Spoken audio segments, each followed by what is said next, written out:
Bonjour à toutes. Bonjour à tous. Bonjour Marcia. Merci. Je suis honorée de prendre la parole cet après-midi devant vous afin de vous présenter deux personnes en qui je crois. Deux personnes qui incarnent le changement. Deux personnes qui incarnent l'abnégation, la résilience et l'engagement.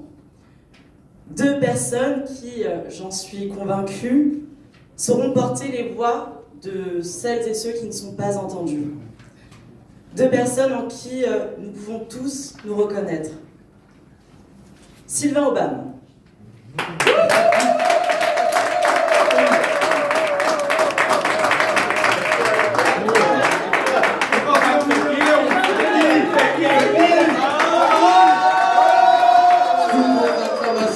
S'il vous acclamations, s'il vous plaît. Sylvain que vous cherchez, Sylvain que vous cherchez, Sylvain que vous cherchez, Sylvain que vous cherchez, Sylvain que vous cherchez. Le voilà maintenant. Et Orphée Mboma.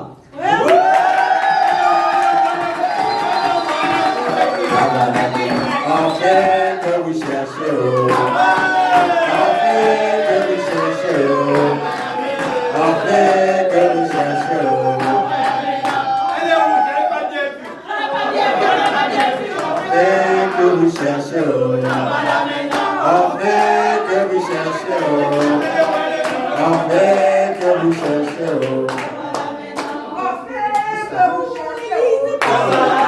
Orphée que vous cherchez. Merci pour d'être venu. Je reprends? Oui. Alors, pour vous faire une petite présentation de Sylvain Aubame. Sylvain Aubame est né et a grandi au Gabon. Il a été élevé par ses grands-parents. Son enfance a été marquée par des faits. Il a été le témoin précoce de dysfonctionnements criants dans de nombreux domaines.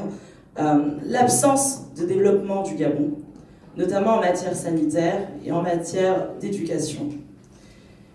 Mais Sylvain ne voulait pas se contraindre au déterminisme social qui le prédestinait à errer et à se résigner. Sylvain est venu en France pour poursuivre ses études supérieures.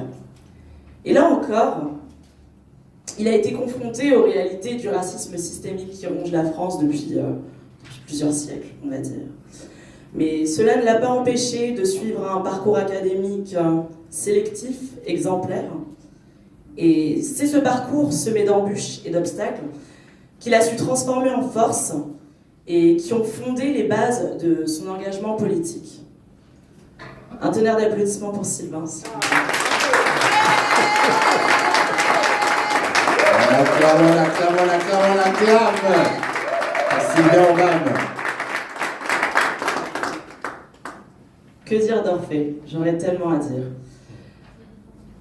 Orphée, c'est une force de caractère, pareil, de la résilience et la dignité. C'est le mot qui me revient en tête quand je pense à Orphée. Orphée aussi est issu de la classe prolétaire gabonaise, mais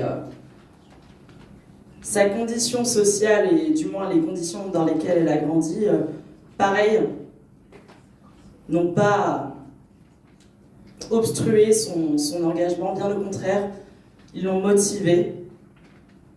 Orphée est une battante. Oui, Orphée.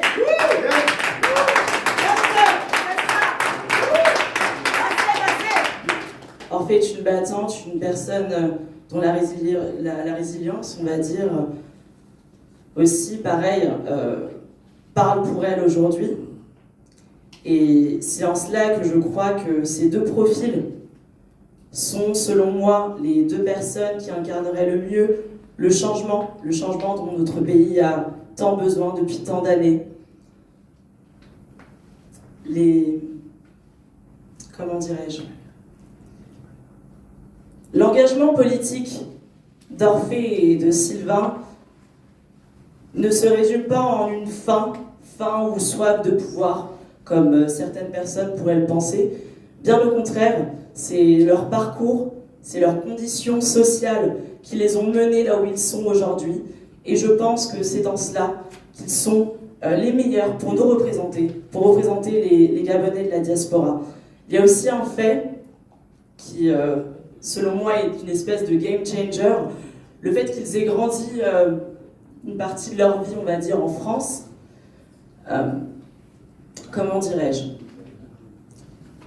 ils ont été confrontés, comme je l'ai dit tout à l'heure, au racisme systémique de la France, à des conditions de vie, quelquefois assez compliquées, et je crois qu'un bon nombre d'entre vous pourront se reconnaître dans leur parcours, notamment les étudiants qui sont malheureusement un peu laissés pour compte depuis des années.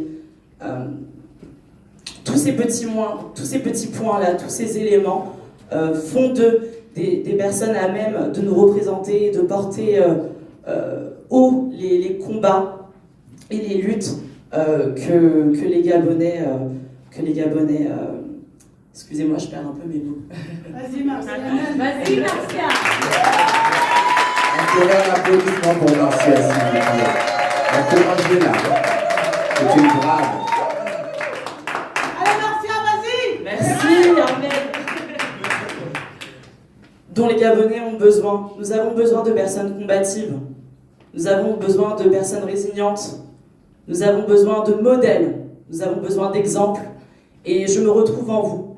Je suis extrêmement fière que vous ayez pris, parce que ce n'est pas donné à tout le monde, hein, de pouvoir se présenter, pour pouvoir, comment dirais-je, occuper des hautes fonctions dans un pays.